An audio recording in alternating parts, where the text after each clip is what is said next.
جو میں آج کل ایک توحید اقبال اور توحید پہ کتاب جو ہے اس کو سیدھا کرنے کی کوشش کر رہا ہوں، جس سے کچھ حصے رہتے ہیں کچھ ہوئے ہیں، جب بھی ٹائم ملتا ہے رات کو بیٹھ جاتا ہوں، کبھی کھول لیتا ہوں کمپیوٹر کو۔ توحید میں اقبال نے کہا ہے کہ یہ بتان وہم و گماں بھی ہیں تو سامنے نظر آنے والے بت بھی ہیں۔ اقبال کہتے ہیں جو ملوکیت ہے وہ سب سے بڑا شرک ہے، پرستش ہے نا کنگ کی، کراؤن کی، بادشاہ بھی وہ بت ہے نا، ہے کہ نہیں؟ وہ خدا کے بندو کراؤن بھی تو بت ہے نا۔ اور جب اس بادشاہ نے اپنی بادشاہت کو چھوڑا، کنگ ایڈورڈ دی 8 نے، انہوں نے پادری بڑے ڈاٹے سن ہو دو ان سب کچھ برداشت کر رہے ہیں، انہوں نے کہا کہ اس نے کہا جی میں طلاق شدہ عورت سے شادی کرنے کہتے ہو ہی نہیں سکتی کرسچینٹی میں، اس نے کہا میں نے کرنی ہے، کہتے ہیں پھر تخت چھوڑ دو۔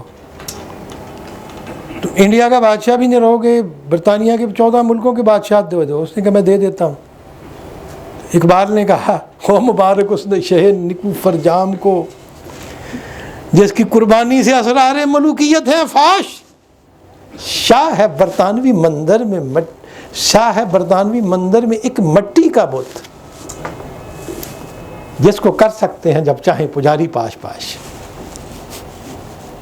شرک ہے نا۔ شاہ ہے برطانوی مندر میں ایک مٹی کا بت، جس کو کر سکتے ہیں جب چاہیں پجاری، اور کہا یہ مشک آمیز افیوں ہم غلاموں کے لیے، ہمیں غلام رکھنے کے لیے انگریزوں نے یہ ایسی افیم رکھی ہوئی ہے جس کے اندر کستوری ڈالی ہوئی ہے، خوشبو بھی آئے تو کھاؤ افیم۔ بادشاہت دی، ملوکیت دی۔ ساحر انگلیس مارا خواجہ یہ دیگر تراش، اے انگلستان کے جادوگر ہم یتیم ہو گئے، ایک اور ہمارے لیے خواجہ بنا دے۔ مقصد یہ ہے کہ بادشاہ بھی بت ہے نا، ملوکیت، انسان بھی بت ہے، رشتہ و پیوند بھی بت ہے۔ توحید جو ہے ان ساری چیزوں کو نگیٹ کرنے کا نام ہے، اور ملوکیت جو ہے وہ توحید کو سب سے بڑا خطرہ ہے۔ مان لیں اگر ملوکیت توحید سے متصادم نہ ہوتی تو حضرت امام حسین اپنی جان کو قربان نہ کرتے۔ یہ جو توحید کے ساتھ تصادم ہے ملوکیت کا، ٹھیک، اور توحید جو ہے وہ ایک ایسا نقطہ ہے کہ سارا دین ہی اس پہ مبنی ہے۔ زندہ قوت تھی جہاں میں یہی توحید کبھی، آج کیا چیز ہے فقط مسئلہ ہے علم کلام۔ وہ میں نے کلام کی بات کی ہے نا، آج بحث کر رہے ہیں توحید میں نے کی ہے۔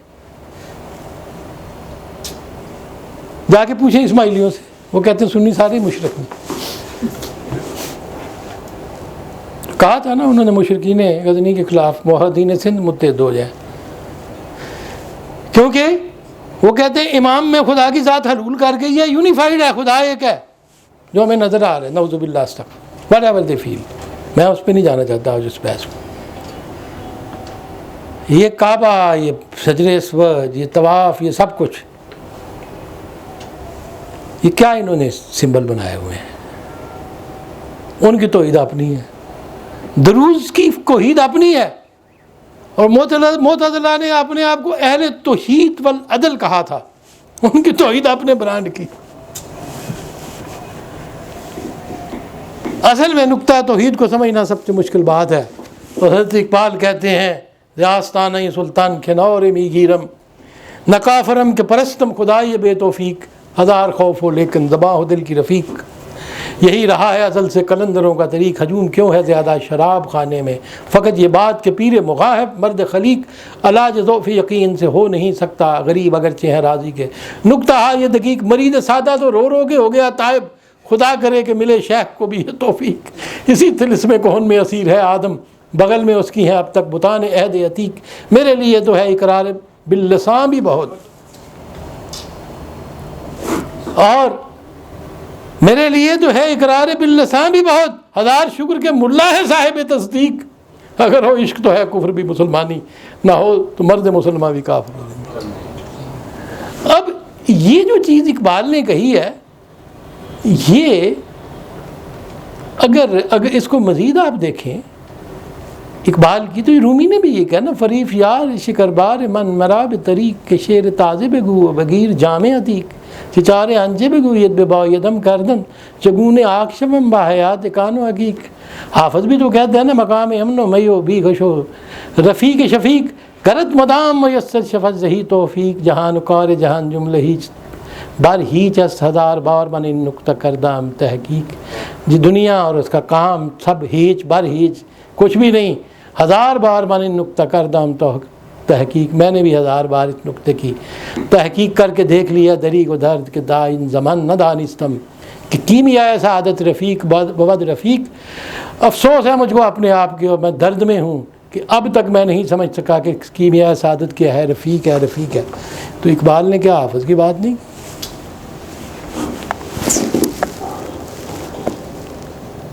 حافظ کا دشمن ہے. جو کم پڑے ہوئے ہیں اقبالیات کے ماہر، انہوں نے تو براڈ ایک ڈویژن مار دیا ہے. حافظ اقبال نے اس کو نیگیٹو کر دیا ہے. وحدت الوجود اقبال نے انکار، وہ خدا کے بندو آپ ساری کے اوورال دیکھو. اور آگے فرماتے ہیں کہ بیاء کے توبے دلال نگار و خندہ یہ جام حکایتی کہ عقلش نمی کنا تصدیق آؤ کہ محبوب کے لال جیسے ہونٹ اور شراب کی جو مسکراہٹ ہے اس سے توبہ کرنا یہ ایک ایسی حکایت ہے کہ جس کی عقل تصدیق نہیں کرتی. اقبال کہتے ہیں ایمان دی عقل تصدیق کرے، علم دی. یہاں حافظ جو ہے وہ کہتے ہیں جی عقل تو نہیں مانتی کہ یہ بری چیزیں ہیں.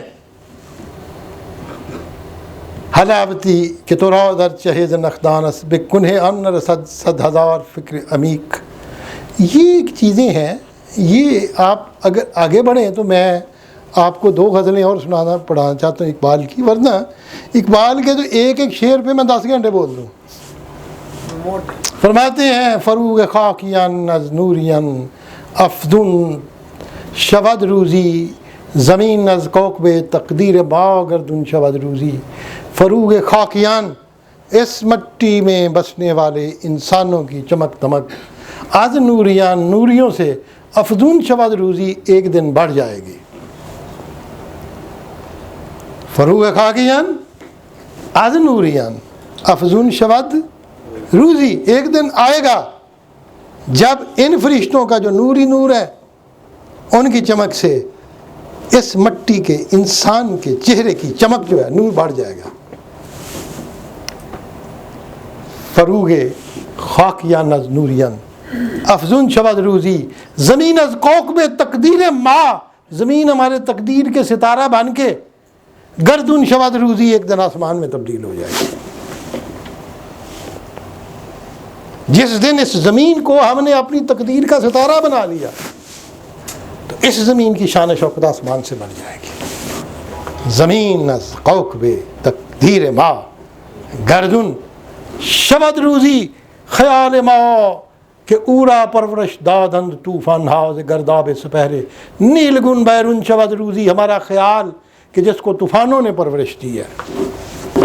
ہمارے خیالات جو ہیں کیسے ابھرتے ہیں جب طوفانوں سے ٹکراتے ہیں. خدا تجھے کسی بحر سے آشنا کر دے کہ خدا تجھے کسی طوفان سے آشنا کر دے کہ تیرے بحر کی موجوں میں اضطراب نہیں. خدا تجھے کسی طوفان سے کہ تیرے بحر کی موجوں میں اضطراب نہیں ہے. خیال ماں کہ اورا پرورش دادند طوفان ہو، ہمارے خیالات ہمارے افکار جن کی پرورش طوفانوں نے کی ہے. گرداب سپہر نیلگن بیرون شود روزی، ایک دن نیلے آسمان کے گرداب سے ہمارے خیالات ہمیں باہر لے جائیں گے. یہ جو منکری ہے آسمان، یہ گرداب سپہرے نیل گونگے، یہ بھنور، آسمانوں کو بھنور کے ساتھ تشبیہ دے کے اقبال نے کہا ہے ایک دن یہی خیالات جو طوفانوں سے پرورش پائے ہوئے ہیں ایک دن ہمیں آسمانوں سے اوپر لے جائیں گے اور بلند تر کر لیں گے. یقی دربانی آدم نگر از منچ می پرسی ہنوز اندر طبیعت می خلد موزون شود روزی. ایک بار یقی دربانی آدم نگر، آدم کے معنی پہ غور کر. از منچ می پرسی، مجھ سے کیا پوچھتا ہے؟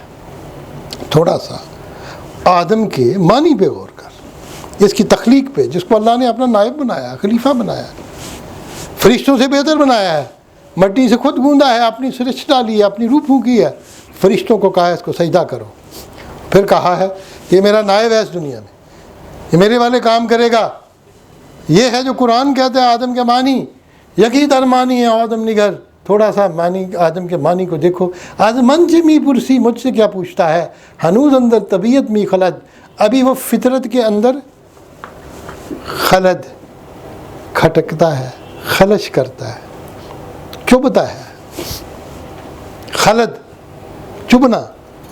انسان ابھی ایسی سوئی کی طرح ہے جو فطرت کے اندر چبھ رہا ہے، اس کی خلش محسوس ہو رہی ہے، لیکن موزون شود روزی، ایک دن وہ شیر کی طرح موزون ہو جائے گا، بیلنس ہو جائے گا۔ ابھی آدم امبیلنس ہے، فطرت کے اندر چبھ رہا ہے سوئیوں کی طرح۔ ایک وقت آئے گا کہ آدم بھی میزان میں آ جائے گا اور بالکل بیلنس ہو جائے گا، نظم و ضبط آ جائے گا۔ جس دن پاکستان کی ٹریفک میں نظم و ضبط آ جائے گا، موضوع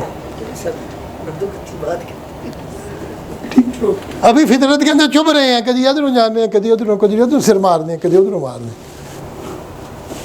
موزون شود۔ ایک دن آدم بیلنس ہو جائے گا، اور کہتے ہیں چنان موزون شود ان پیش پا افتاد مضمونی، کہ یزدن را دل از تاثیر او پرخون شود روزی۔ چنان موزون شود، موزون کیسے ہوگا؟ ان پیش پا افتاد مضمونی، وہ مضمون آدم جو پاؤں کے آگے سے نیچے گرا ہوا ہے،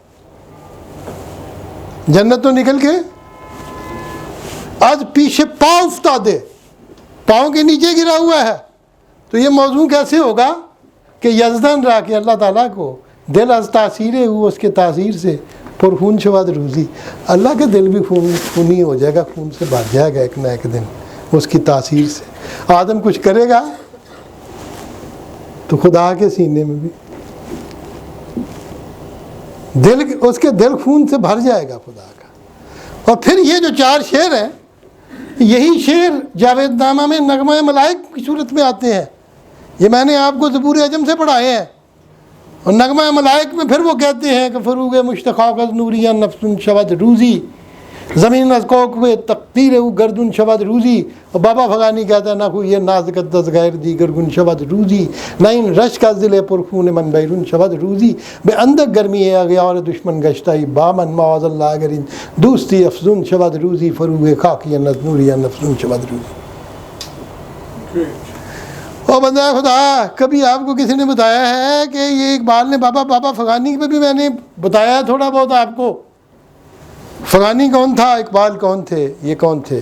میرا سارا وقت زبور عجم کو پڑھانے میں اسی مسئلے پہ لگا ہے، اور لگے گا کہ میں نے آپ کو یہ ثابت کرنا ہے کہ وہی فارسی کے اشعار ادھر سے ادھر، ادھر سے ادھر شفل کرتے ہیں۔ کبھی اقبال کو وہ اردو کی شکل میں آ جاتے ہیں، کبھی پرشین کی شکل میں، لیکن پیچھے بیس کیا ہے؟ آج ہمیں کس کنار گیر صحبت آشنا طلب، ہر ایک سے کنارہ کرو اور کسی آشنا کی صحبت کو طلب کرو۔ ہم سے خدا خودی طلب، ہم سے خودی خدا طلب، خدا تو خود ہی منگو تو خود ہی تو خدا مانگو، خود ہی کو کر بلند اتنا کہ ہر تقدیر سے پہلے خدا بندے سے خود پوچھے، پہلے تو خدا تو خود ہی منگو، جب خود ہی پہ پختہ ہو جاؤ تو پھر خدا مانگ لو، بتا تیری رضا کی۔ ہم سے خدا خود ہی طلب، ہم سے خود ہی خدا طلب، از خلش کرشمائی کھور نمی شود تمام، عقل و دل و نگاہ را جلوے جدا جدا طلب۔ کسی کرشمے کی خلش سے، چبھنے سے کام مکمل نہیں ہوتا۔ از خلش کرشمائی، کرشمہ کس کو کہتے ہیں؟ یہ کرشمہ وہ لفظ ہے جس کو عربی میں آپ معجزہ کہہ سکتے ہیں۔ یہ کرسمس سے آیا، کرائسٹ سے۔ عیسیٰ علیہ السلام ساری زندگی معجزہ تھا، پیدا ہوئے سے معجزہ، پیدا ہونے سے پہلے بھی معجزہ، بعد میں بھی معجزے۔ تو اس لیے ایسی انہونی چیز کو ہم کرشمہ کہتے ہیں، اور کرشمہ کرسمس، کرائسٹ، ٹھیک، معجزہ۔ از خلش کرشمائی، کسی کرشمے کی خلش سے کام